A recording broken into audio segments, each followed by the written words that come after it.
So, students, as you know that yesterday we had finished the topic income.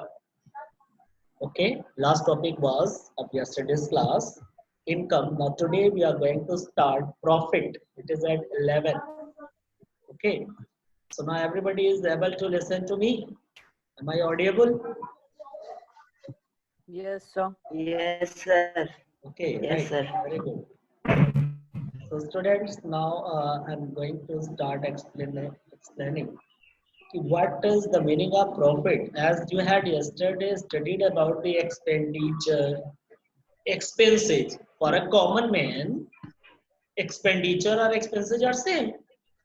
But as a being commerce student, now you all are able to recall what is the meaning of expenditure and what is the meaning of expenses and how many types of are there expenditure. Okay, and expenses includes what kind of item. Now you all are able to differentiate between revenue expenditure, capital expenditure, deferred revenue expenditure, even expenses, and what is income. So some people will say that income, profit, gain are same.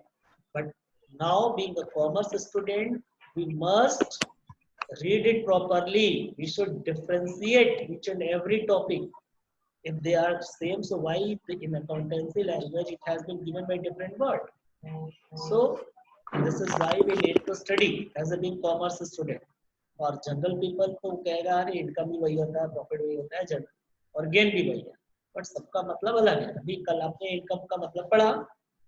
Income means excess of revenue over expenses. Expenses क्या क्या include करता है वो हम लोगों ने पढ़ा था.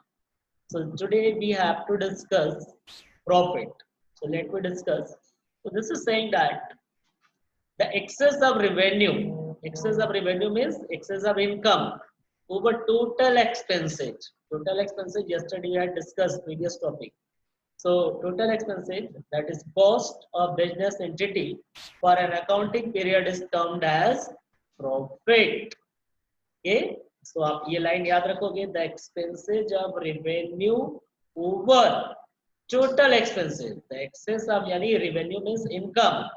The total excess of total income over total expenses or cost of business entity. Business entity means the name of firm.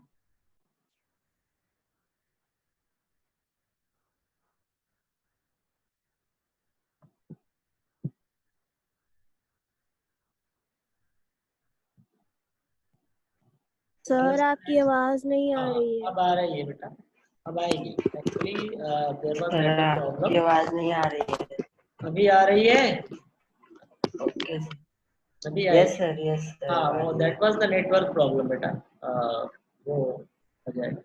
Okay, so students, we were discussing that the total expenses of revenue over total expenses of business entity for an accounting period. Accounting period generally it is of 12 months. Is termed as profit. Profit may either be. अब देखो profit अभी आप लोगों ने समझा कि profit क्या होता है, कि profit excess of revenue over total expenses होता है या cost of the business entity. But अब आगे क्या कह रहा है, सी प्रॉफिट में इधर भी प्रॉफिट हो सकता है क्या, gross profit and net profit. This means profit is also of two types. Okay, so one is gross profit, second one is net profit. So now we have to understand what is the meaning of gross profit and net profit. Net profit. So now see gross profit, the difference between sales revenue. देखो sales revenue क्या होता है, have you remember कि once I have taught you all people the income received from sale of goods and services is called sales revenue. So it is saying that the difference between sales revenue and the cost of goods sold or services rendered is called as a gross profit. So means क्या होता है यहाँ, for example आपने कोई goods purchase किया 10,000 का, this is cost of purchase, और उस 10,000 का गुड्स जिसको आपने परचेज किया उसको आपने 12,000 में सेल कर दिया. So selling price is 12,000. So sales revenue will be 12,000 और cost of goods जो sold किया आपने, जो बेचा, उसकी cost तुम्हारे लिए कितना हुआ 10,000. So difference जो 2,000 का आएगा वो कहलाएगा gross profit. So now you all are getting what is the meaning of gross profit. So the difference between sales revenue and the cost of goods sold or services rendered is called as gross profit. So is it clear to all of you? Tell. Clear to all of you? Chetan, Yes, sir. ये clear है? आपको gross profit समझ में आया? Yes, sir. हाँ, ठीक है. Rest of the student also should listen it properly because some background sound is coming on here from your side. Okay, now we coming to the next point, net profit. So net profit is what? Gross profit means the total profit which we earn from the sale of goods. Thus it is the difference between sales and cost of goods sold. This is gross profit. Now net profit. If all the operating expenses you know, selling expenses means business को operate करने से related. There are two types of expenses. One is cost of goods sold, which we use in the production of goods or purchase of goods, or second, operating expenses which we use in operating of our business, like maintaining office, maintaining office building, electricity, infrastructure, payment of employee, advertisement. ठीक है. So day to day daily के expenses जो होते हैं, that is what operating expenses. और cost of goods sold पे जो खर्च होते हैं वो productive expenses होते हैं, जो goods को production या procure करने में होता है. So here we are discussing about the operating expenses. So if all the operating expenses such as administrative means office से related सारा खर्चा, legal expenses, selling and financial. Selling खर्च मतलब सेल करने के लिए जैसे एडवर्टाइजमेंट करते हैं, कैरीज देते हैं, डिस्काउंट अलाउ करते हैं, ठीक है. तो ये सारा सेलिंग एक्सपेंसेस हो गया. और फाइनेंशियल जैसे हमने बिजनेस चलाने के लिए पैसा उधार ले रखा है तो उस पर जो इंटरेस्ट वगैरह हम दे रहे हैं, ठीक है. तो financial expenses and other non operating expenses. Okay. So these expenses are deducted from the gross profit. So earlier you have calculated gross profit, how the difference between sales revenue and cost of goods sold. So whatever gross profit you have earned, so it will be used for calculating net profit. And to calculate net profit, all other operating expenses are deducted from the gross profit. Then you will get net profit, right? So here it is saying that other non-operating expenses and other non-operating expenses are deducted from the gross profit and other income. Gross profit and other income, if any are added, it is called net profit. So it is finally added to the capital of the owner. अब ध्यान से समझो, यहाँ कह रहा है कि net profit calculate करने के लिए जो ग्रॉस प्रॉफिट आता है उसमें से पहले हम ऑपरेटिंग एक्सपेंसेस माइनस करते हैं, for example administrative, selling and financial. और फिर अदर नॉन ऑपरेटिंग एक्सपेंसेस भी घटाए जाते हैं, जैसे कि incidental expenses, loss on sale of assets, ठीक है, loss on sale of investment. So इस टाइप के जैसे charities given, donation given, these are non operating expenses. तो इन सबको माइनस कर देते हैं. अब इसके बाद कभी कुछ नॉन ऑपरेटिंग इनकम भी होते हैं या अदर इनकम, जैसे कमीशन रिसिप्ट, डिस्काउंट रिसिप्ट, ये हमारे लिए इनकम हो गया. सो इन सारी चीजों को हम अदर इनकम के फॉर्म में क्या करते हैं, ऐड कर देते हैं. तो क्या है, deducted from the gross profit and other income if any. अगर कोई अदर इनकम है like commission receipt, discount receipt, interest receipt on investment, profit on sale of assets, so कुछ अदर इनकम होते हैं तो इसको ऐड कर देते हैं. Okay. So after adding all this, it is called net profit.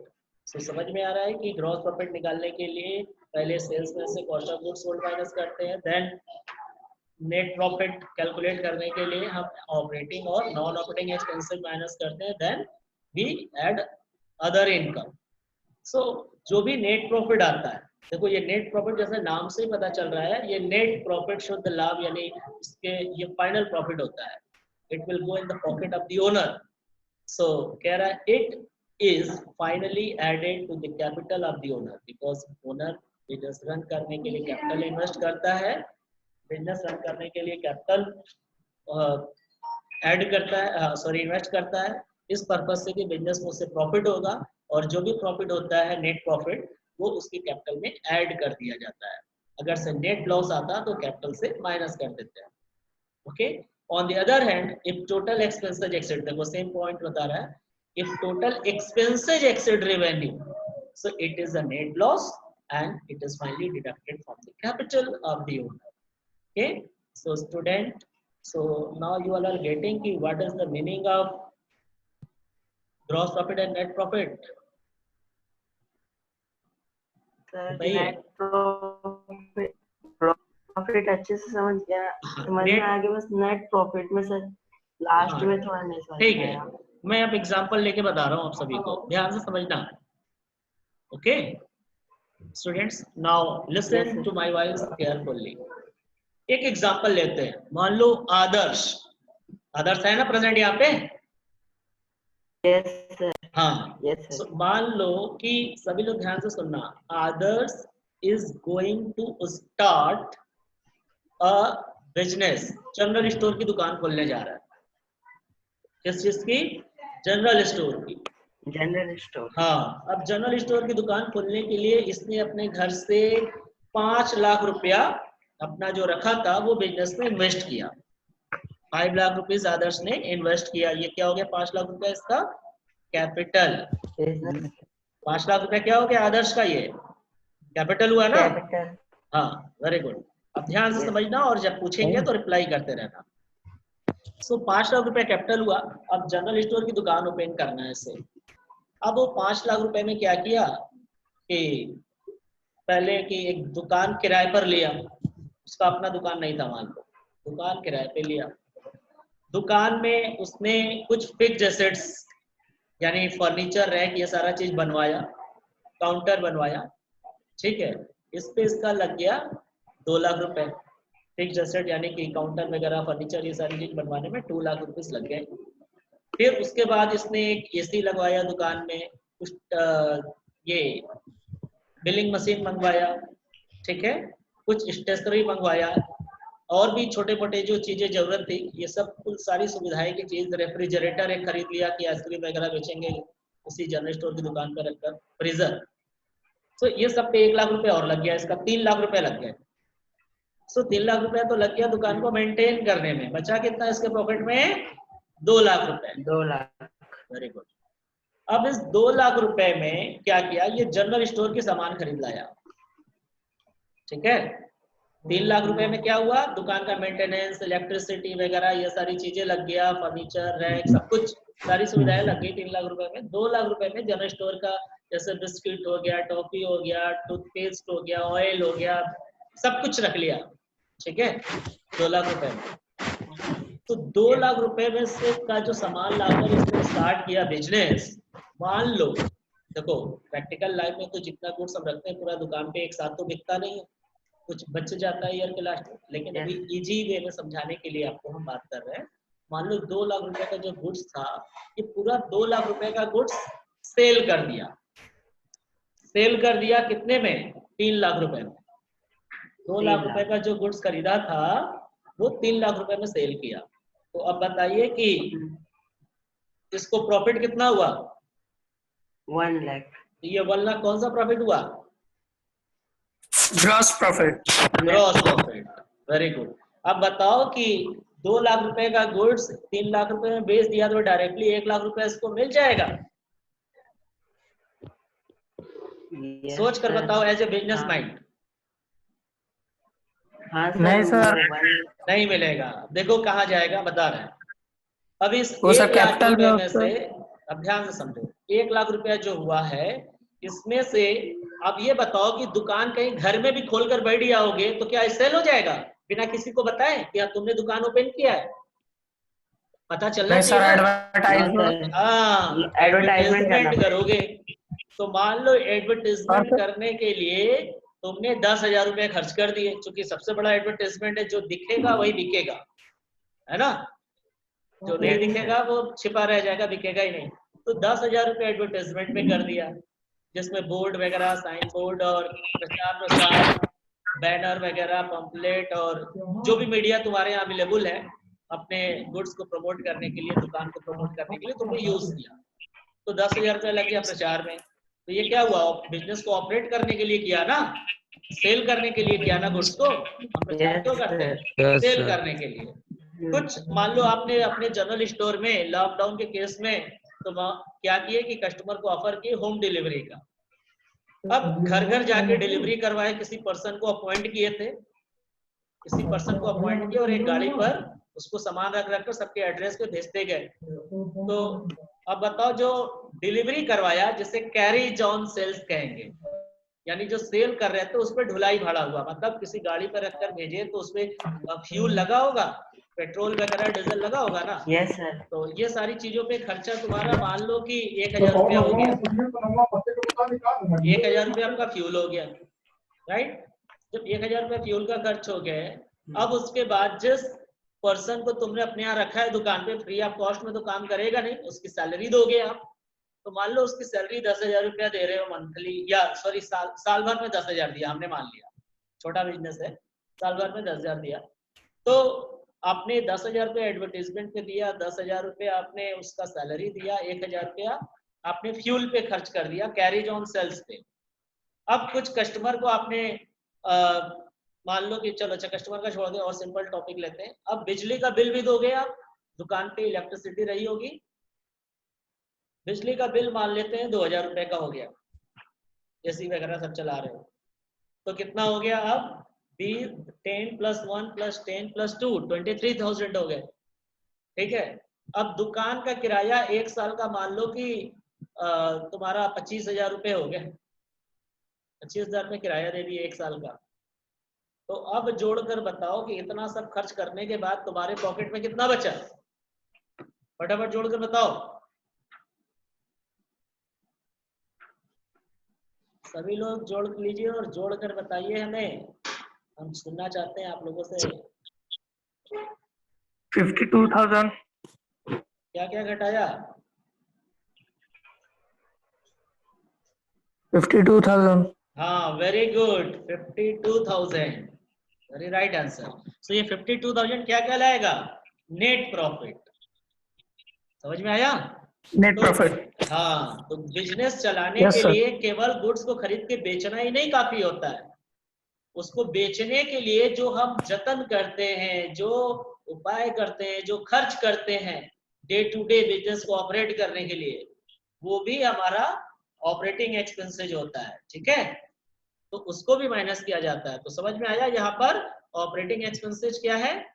अब इसके साथ इसमें कुछ अदर नॉन ऑपरेटिंग एक्सपेंसेस रख लिया है। जैसे मान लो कि अभी तो तुमने दुकान ओपन किया था, कुछ साल बीत जाता तो वही फर्नीचर पुराना हो जाता, और कुछ फर्नीचर पुराना उठाकर बेच देते, बेचने पे घाटा होता, लॉस होता, तो वो लॉस हो जाता नॉन ऑपरेटिंग एक्सपेंसेज, क्योंकि वो एसेट्स को खरीदने बेचने का काम आपका ऑपरेटिंग में नहीं आता। आपका ऑपरेटिंग बिजनेस में कौन सा चीज आता है?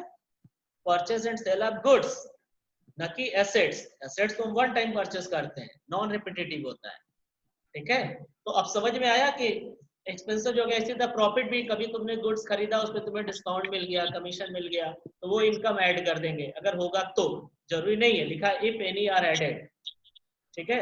तो फाइनल में जो आएगा ये नेट प्रॉफिट। और ये नेट प्रॉफिट किसको मिलेगा? क्योंकि आदर्श ने बिजनेस स्टार्ट किया था, तो आदर्श के कैपिटल में 52,000 ऐड हो जाएगा। तो शुरुआत में 5 लाख रुपए आदर्श ने लगाया, 52,000 ऐड हो गया, तो उसका कैपिटल ईयर के लास्ट में हो गया 5,52,000। समझ में आ गया सभी को यहाँ तक? Yes sir. अब कोई कंफ्यूजन नहीं है ना नेट प्रॉफिट में? No sir. हाँ, अब एक बार दोबारा से उसको पढ़ोगे। अब देखो टाइम बहुत कम बचा है, अब हम लोग आगे का टॉपिक 6 मिनट बचा है, तो हम लोग नेक्स्ट टॉपिक पढ़ते हैं, जल्दी जल्दी खत्म होगा ये। गेन। देखो प्रॉफिट और गेन में क्या डिफरेंस है। तो जो इनकम नॉन ऑपरेटिंग इनकम होते हैं, जैसे किसी फिक्स्ड एसेट्स को बेचने से जो हमें इनकम होगा उसको हम गेन कहते हैं।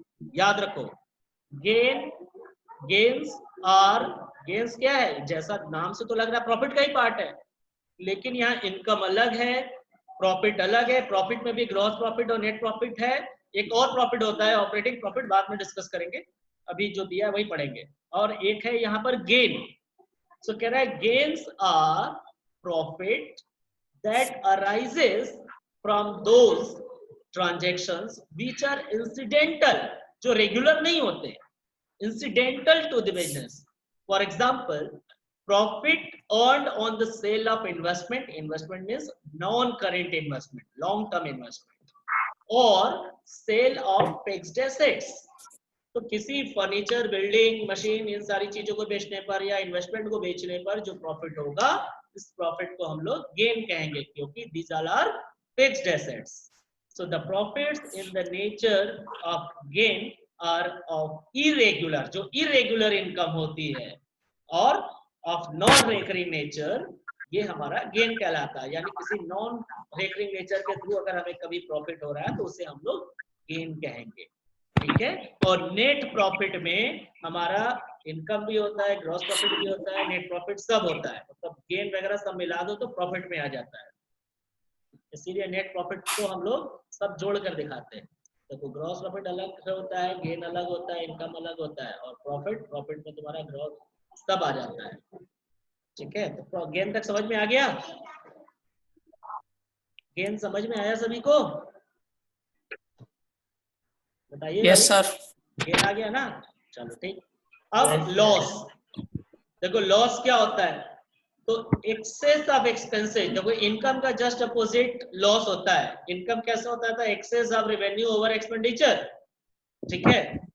तो यहाँ पर क्या है, excess of expenses over revenue of a business entity from an accounting period, for an accounting period is termed as loss.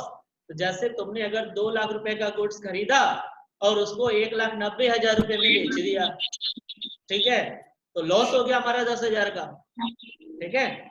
तो ठीक इसी तरह excess of expenses over revenue of a business entity for an accounting period is termed as loss. आगे कह रहा है the owner's capital is reduced. देखो profit क्या होता था, कैपिटल में ऐड कर देते थे, लेकिन लॉस को क्या करेंगे, माइनस करते हैं, तो इससे ओनर कैपिटल क्या होगा, रिड्यूस हो जाएगा। The owner's capital is reduced to the extent of amount of loss. Simple सा चीज, आदर्श ने 5 लाख रुपया लगाकर बिजनेस स्टार्ट किया था, जिसमें 2 लाख का गुड्स खरीदा था, 3 लाख का एसेट्स था। अब 2 लाख रुपए का गुड्स अगर 1,90,000 में बेच दिया, तो अब इसका कुल एसेट्स कितना बचा होगा, 5 लाख में से 10,000 घटा दोगे तो 4,90,000 बचेगा ना। जो कैपिटल 5 लाख था वो 490 हो गया। इसका मतलब कैपिटल क्या होता है, लॉस से रिड्यूस हो जाता है। कितना घटता है, to the extent of amount of loss, जितने रुपए का लॉस होता है उतने से कैपिटल माइनस हो जाता है। समझ में आ गया लॉस? लॉस समझ में आ गया सभी को?